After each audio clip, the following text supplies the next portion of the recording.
Hey everybody, it's Brian Asbury, and I just wanted to welcome you to today's episode. If you could, like today's episode, hit that subscribe button, and let's continue to grow the Developmentally Speaking brand. Today, my guest is none other than the Drama King himself. Matt, how's it going? That's good, man. How are you, Brian? Good, I can't complain. Just chasing the dream with this podcast, and I'm Hell glad yeah. glad that we got to reconnect after all these years. It's been a For while. sure. Yeah, absolutely. Back the OG FCW days, very apropos of the title of the podcast. Thank you. So let me ask you this: what made you want to get into professional wrestling? I mean, man, same thing. I think any of us who are fans, whether you've pursued it or not, what made us fans, it's just, all right, let's be real. I'll be real with you for a second. Yes, the same thing ever. It's huge live action, stunt show, magic, over the top spectacle, all the things we've said in promos and buzzwords for 45 years. But I'll be honest, there was a little part of me. I got the initial spark was total FOMO. So I didn't have cable TV as a kid. Couldn't watch Monday Night Raw. I couldn't watch Nitro, when I was in elementary school and all this stuff. So I would hear the kids who did Mhm. talking about it every Tuesday morning, right? The Monday Night Wars, all this stuff. And I'm like, who is Stone Cold doing what to who stunning? What is going on? Like it was literally, I was like, I just want to see what this is that everybody is so hyped about. And so finding my way to it, which through first I've told this before, but it's like Shotgun Saturday Night aired in the Midwest here on like channel WCIU the U here in Chicago, like not one of the major broadcast networks. Saturday night, like 8 p.m. So you'd see a little read. So I started to see a little bit. Then SmackDown came to broadcast TV, and I could watch it. Then eventually, cable Raw. But yeah, so for me, I don't know whether it was just the FOMO had built up so much that when I actually got to watch it, I was just like, I have to love this now. But for whatever I did, and then of course I did get hooked into. Um, I think for me, it was because I was always a shy kid. I did always like playing pretend, Mhm. right? But and so I think there was that aspect of seeing this, like, but it felt in the ultimate like irony, it felt more real. Mhm. And today we talk about it again. The business is way more open, and we talk about it. Hey, like if Lord of the Rings is phony, so is we're all entertainment. We're all doing a Mhm. show.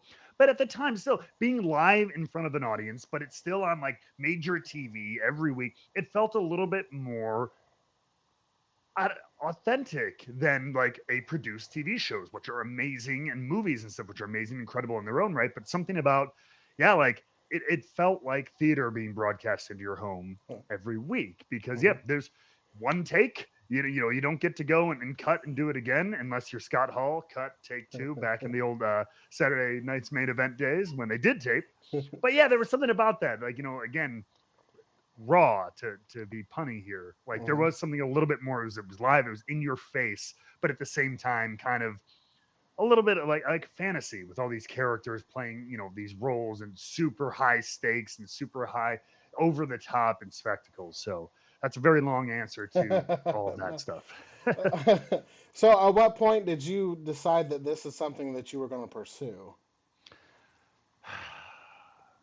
So I think there's 2 points. There's the point where you decide it's something like I'm going to and I want to pursue. Mhm. And then you have to, before you pull the trigger, you have to reconcile with the fact like, is this something I truly can pursue? And you know what? And that's okay because like I think you have to look. You're like, look, am I willing to one put in the work? Mhm. Am I willing? Know yourself physically. Can I take this? I knew how much punishment it was gonna be. I knew how much like this is gonna be hard. This is gonna be rough. I was never an athlete. You know what Mhm. I mean? Like I wasn't the star athlete in school and everything. I didn't go to the gym a whole ton before. Like I had a friend to kind of train me in the Mhm. year or two leading up to making that decision. So I wasn't this person who's like, yep, I'm built for this. I wanted to do it because I loved it, but that was early on. That was Mhm. shortly after, maybe a little bit before high school. I was like, I would love to do this. I want to do this. Bef- Realizing I really could took a couple more years. Or at least again, believing I could. You never Mhm. know until you do it. You never know until you get in that ring, you take your first bump, and you go, yes or no. Yes sir, I want another, or get the hell out. So yeah, and my biggest, I did. I always hate this part, but I love it. I don't condone it. Of course, I had a friend. We both loved wrestling. We'd screw around on my trampoline in my backyard, right? But I will say that we weren't trying to throw each other through glass tubes 2 days after watching wrestling. We literally we knew the deal. We understood. We're like, all right, I know this is a show. I've heard about a little bit about it. How do people train? And I'll be honest, the show Tough Enough, when it first came out, gave us that was our first real insight to like, oh, that's how bumps are done. Mm-hmm. They tuck the chin, they put their hands out. Oh, like you got to post off here when you're trying to slam. Oh, they're taking care of each other in that way. Like I knew instinctually, I'm like, all right, we know this is a show, but I'm like, I still didn't know how. And so like, love it or hate it, that show really kind of opened our eyes. And like, so Mm-hmm. we like said, okay, how do we do? And I felt, again, whether totally wild and misguided or not, I felt I had a knack for just understand. Like, my body got this. I'm like, I Mm-hmm. get that. I get how that works. I did gymnastics in high school, which for a 6'3" lanky MFer like me is a very weird choice. I was terrible at basketball. I was terrible at cross country. All these things I probably should have done.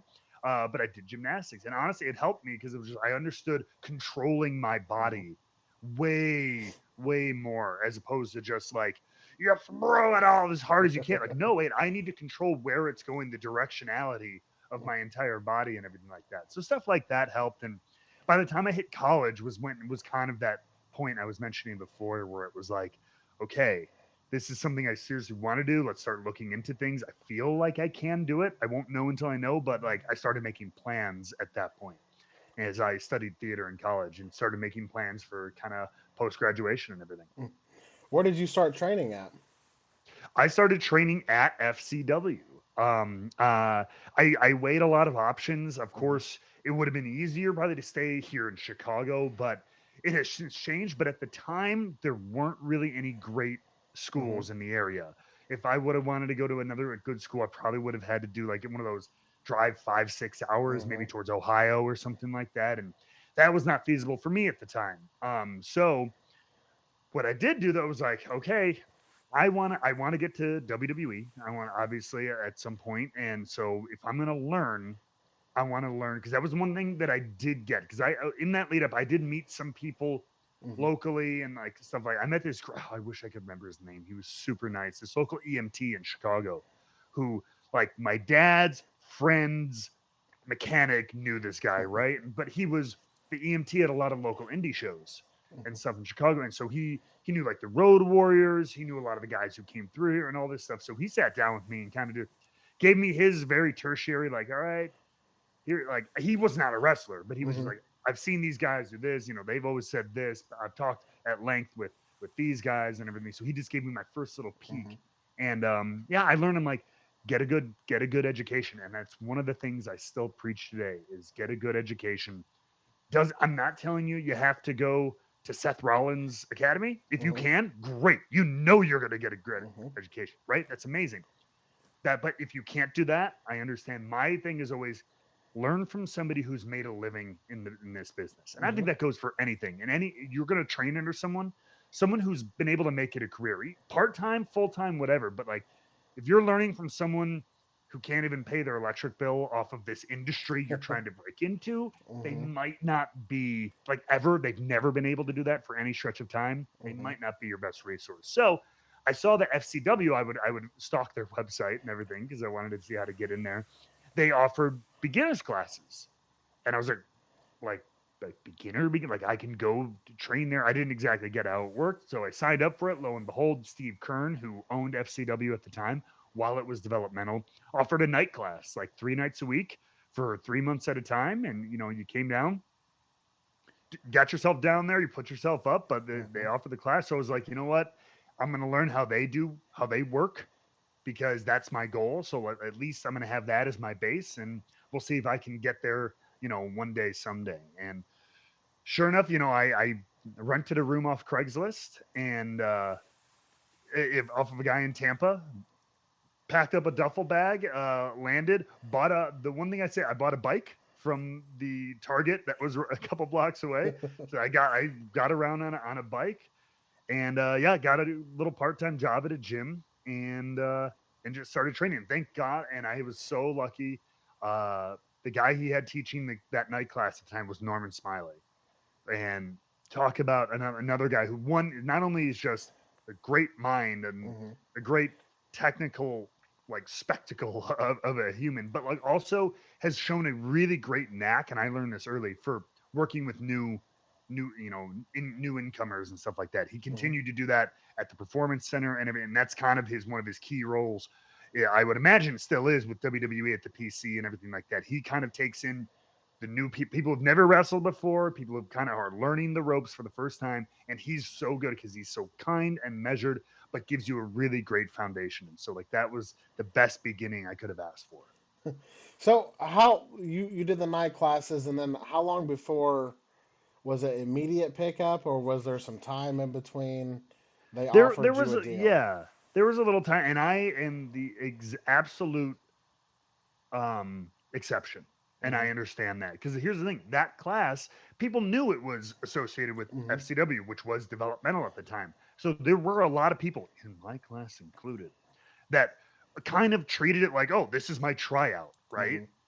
Like no, you're learning to take a flat back and put a basic ABC match together. Is Mm-hmm. essentially, you're gonna learn an arm drag, a hip toss, a shoulder tackle, yeah, flat back, body slam if you're lucky, if you can do it, kind of thing. Like it was 101 education. Mm-hmm. But there were a lot of people who assumed, oh yeah, like I'm gonna walk in, like Undertaker's gonna be there, and I'm gonna impress him with my Mm-hmm. bicep pose. And there was this one guy, he went down as legend among our class, wore a different John Cena t-shirt and cargo shorts to train in every single session.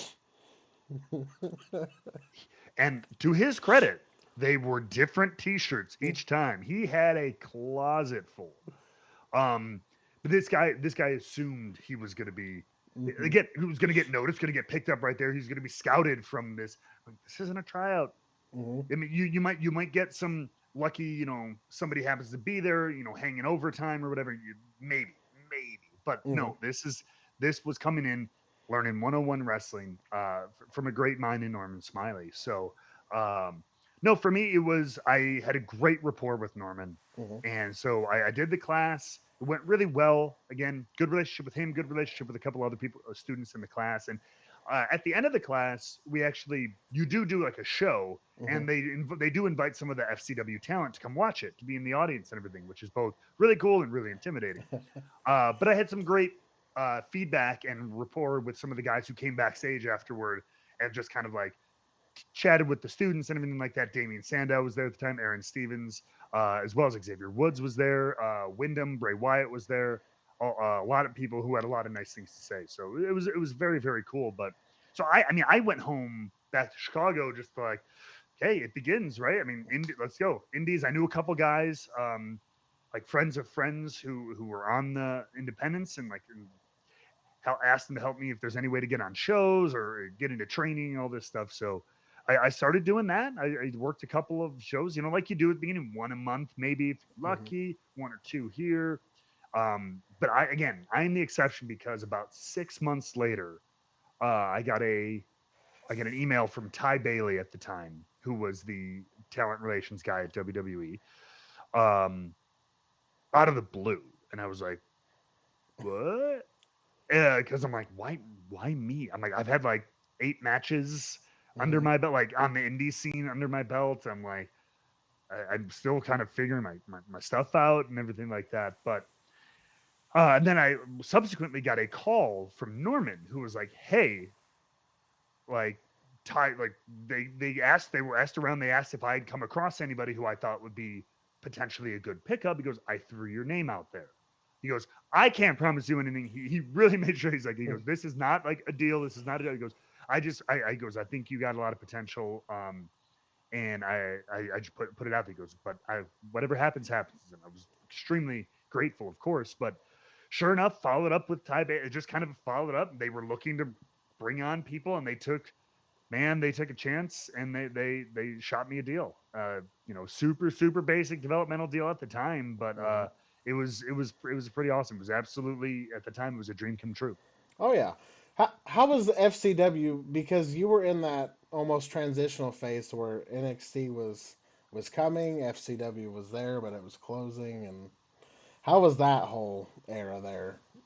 I mean, it was. I'm kind of grateful for that because I at least like, especially like they put out that old FCW documentary Hmm. like a year or two ago or whatever. It was kind of cool. I thought it was pretty well done. There's still so much they couldn't even cover, but I was happy to see a little bit of FCW. Like, because if I would have just come in at the Performance Center and NXT, would have been great, of course. Hmm. But to kind of see that, like, and hear from the guys who were there then, who were still there. Seth was still there. Dean, he was still there. Roman was still there. Big E was still there. Woods was still there. All that Bray Wyatt, all these guys who were huge stars now were still there. And so hearing about their journeys on like and getting to experience again the last year or so of that Hmm. of the old street team driving 4 hours to Palatka, Florida to hang up signs and deal with our kooky friend Alfred, who was a friend of Steve Kearns, who helped us promote shows and stuff like that. Um, so I was super happy, even though some of those were really annoying and crazy weird times. I was super happy to at least be able to experience have that experience, you know, and Hmm. including even the guys lifting at Rob McIntyre's gym. That was a really cool time. You know, John would often show up there. John Cena, that was like his training partner for a long time, and great gym, great vibes there, and like just getting to go through those things before we started that transition to NXT. So I'm really glad I didn't miss out on that. So it was really cool. Now, was it night and day with the two FCW and NXT? Like there was two I different mean, yeah, dude, like visions. the same vision. The idea was Hmm. to develop talent, right? But Hmm. like now it was just on the nth scale, and we could really you could feel because that was the vibe when I got down there. It was like FCW was it was developmental, but it was an island unto itself, right? Hmm. You really it didn't because it felt like a slightly higher rent independent, I Hmm. guess, in a way. Like it just, you know, we had a nice little studio to shoot promos and like do FCW TV, but like it wasn't crazy Hmm. and stuff like that. And we were doing a lot of these just really small shows, and we didn't very rare occasionally. A luminary, as Dream used to call it, would stop in. You know, somebody off the road would come in, whether it was some a talent or somebody from backstage or something like that, which was cool. But Hmm. other than that, like it just you didn't necessarily feel part of WWE because again, Hmm. there was not that real streamline and didn't feel like there was anything really directly Hmm. connecting you.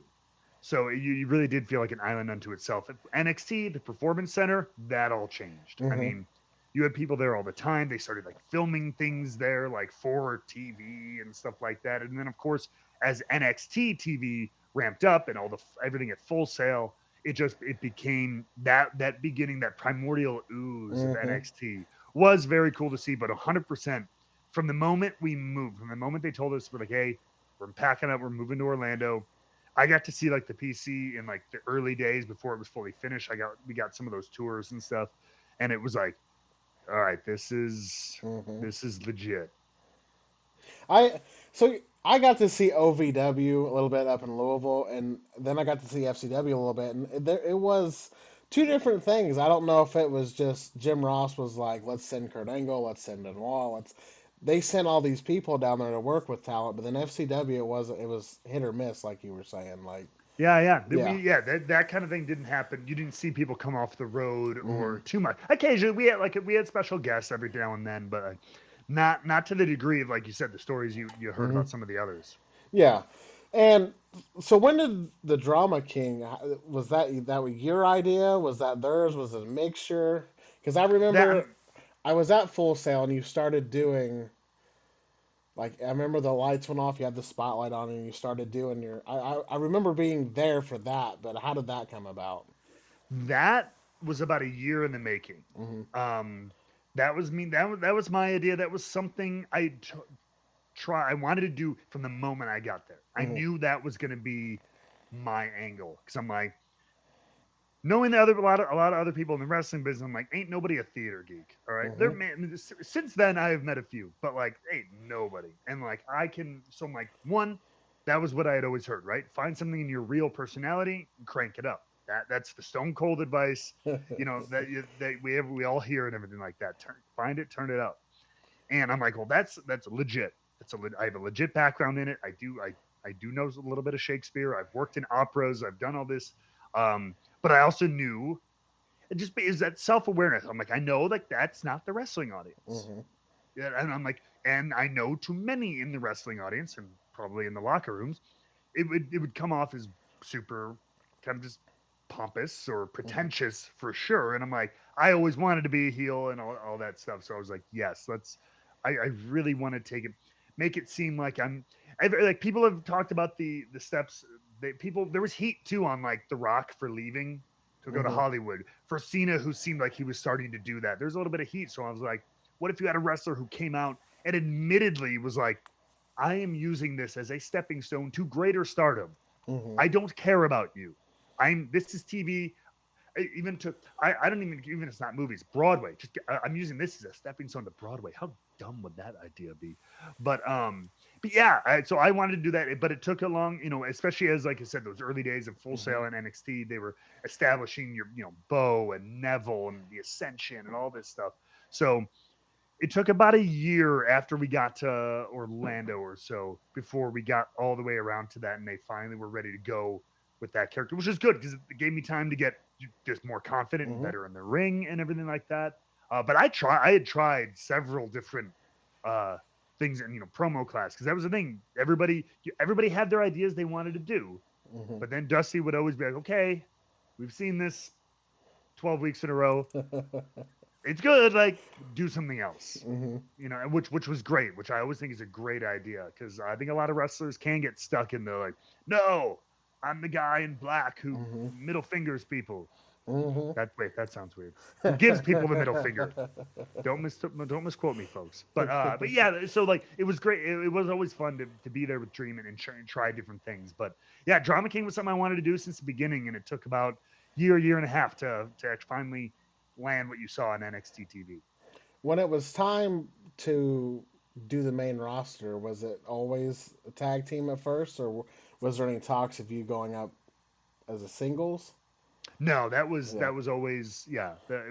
Because at the time we there was no talk of doing anything different anyway in Mm-hmm. NXT. So it was just we were going to continue the vaudevillains and all that stuff. So when that time came, yeah, it was to come up as the unit. Was there any favorite memories of being on the main roster? More that stick out than others? I mean, the boys, man, being with the boy. So no, legit. I tell everyone this one. Um, WrestleManias, all that stuff is amazing. Hmm. Like they're in their own category, Hmm. and of just like special things, and being able to be on even just one or two of those was really cool. Or even early on in NXT, we got to attend them because we were doing Access and doing that. So I was at WrestleMania 30 when the whole Daniel Bryan thing. I Hmm. think I have a photo of Sami Zayn, who was with NXT at the time, watching Bryan, who was like an old friend of his, right, Hmm. win the world title. Like I have a photo of him watching from like the tunnel. It was actually really cool. So those moments are really cool. But traveling the world Hmm. is hands down the greatest experience I got out of that. The house show tours, the live event tours we would do in Europe, in Asia. I got to do. I got to go to China. You know what I mean? Hmm. Japan 3 different times. Uh, Europe, multiple, spending 20 days in a row in Europe, just going, getting up with Jason Jordan and Chad Gable, American Alpha at the time, making me work out 18 days in a row, no days off on a European tour because they did it like the one before. They're like, come on, I was riding with them at the time. They're like, we're gonna do it every day. Like, I don't care if we squatted 2 days ago, we're gonna squat again. Like, and whether we landed at 4 in the morning, like there was one time where we did 3 countries in 24 hours because we would finish a show like in England, Hmm. get on a charter plane, fly to another country, like fly to where was it? Maybe like France or something like that. Land that the next day, go right to a show, do that show, and then get back on the plane and land that night at like 4 in the morning in Sweden, right? Stuff like that. And it was still all right. You guys want to get up at like 7 for the gym before we have to get at the bus at like, I'm like, okay, yep. But we did it. We damn did it. And so stuff like that, man. And, Hmm. and yeah, seeing different countries, getting, even if it was just an afternoon to go places, driving go-karts in the street of Tokyo with Woods and Becky Lynch and our late great friend John Huber, Hmm. doing stuff like that. It was like, that's stuff that will never ever go away. Oh yeah. What is the Drama King up to these days? I mean, man, I'm trying to do a little bit of everything. I mean, Hmm. I'm taking advantage of this moment. Obviously, I do commentary for Impact Wrestling as well as New Japan Pro Wrestling. A couple of independents here, like BRCW, based out of Florida, and a few others here and there. I would be remiss if I didn't say Wrestling Revolver, Sammy Callahan's home promotion, which is Hmm. really, really cool. If you haven't checked that out, usually runs in places like Ohio and Iowa, but really badass promotion. So I do those, but I am a freewheeling, free dealing agent. I'm not tied down anywhere. So like I'm also using this opportunity to explore other passion stuff outside of wrestling. Obviously, if you've followed me at all a little bit, you see me talking about whiskey a lot. Wrestling with whiskey is a little like Instagram kind Hmm. of side gimmick, if you will. I love that. I'm a total geek about it. I would love to do some work in that space. Maybe just started talking to some folks in that, and maybe some more like substantial, like actual like work as opposed to just me taking pictures Hmm. with bottles. um, yeah, and I did do a little bit of, and I still do a degree. I'm a huge fan of like esports, man. I Hmm. got really into it over the last like 2 years. It's weird that a 34-year-old gets into esports at that age, but like I did. I got into competitive gaming during the pandemic, Hmm. um, and I really fell in love with it. I got to host a huge esports event in Texas for the Houston Outlaws, which is an Overwatch League team, which was really really fun. So. Um, Again, in that space. I'm a giga boomer. I'm like old man on a walker in the video game space, so I don't see a ton of that as far as like long term work. But like I love, I still stream on Twitch. I love games. I've always been a geek for that stuff too. But yeah, man, just like using this opportunity to, like I said, not tied down anywhere, explore kind of anything and everything. Where can people reach out to you at? Because you made a little bit of news when you tweeted the other day about you may have a few bumps left in you. Maybe you know what? Like I always, even when I said I was kind of done taking wrestling bookings. It's it's wrestling. Never say never. Hmm. Um, and of course I could also be like be in a manager capacity. I've done a little bit of that at Wrestling Revolver. Shout out to main event Madman Fulton there. Um, and like that. But I mean, I have a feeling, even if it's like, even if I just like, let's say I find some gig that takes me completely away from wrestling, right? Hmm. Dude, I turn the table on that one. I feel like there I would still then I would seek out like, all right, let me do one more match. Hmm. And it would not some big retirement deal, but it's like I'm gonna hit up some of my favorite guys on the indies and just be like, hey, this is what I want to do. I want to go one or two more, right? So, but at the same time, even if I don't, maybe like I said, I missed it a little bit. I just got to get myself in shape if I'm going to do it. That's what I told myself. I'm not going to show up like half baked on that one. I'm gonna if I'm gonna put on the boots again. I want to do it well. Oh yeah. I just want to say thank you for coming on. I know we've tried to do this for a while and schedules just didn't align. I do appreciate everything that you've done for professional wrestling and what you continue to do. You're one of the good ones, and I appreciate everything. No, absolutely, man. No, I'm glad we can make it work. Thanks for having me. Thank you again. I appreciate it. Take care.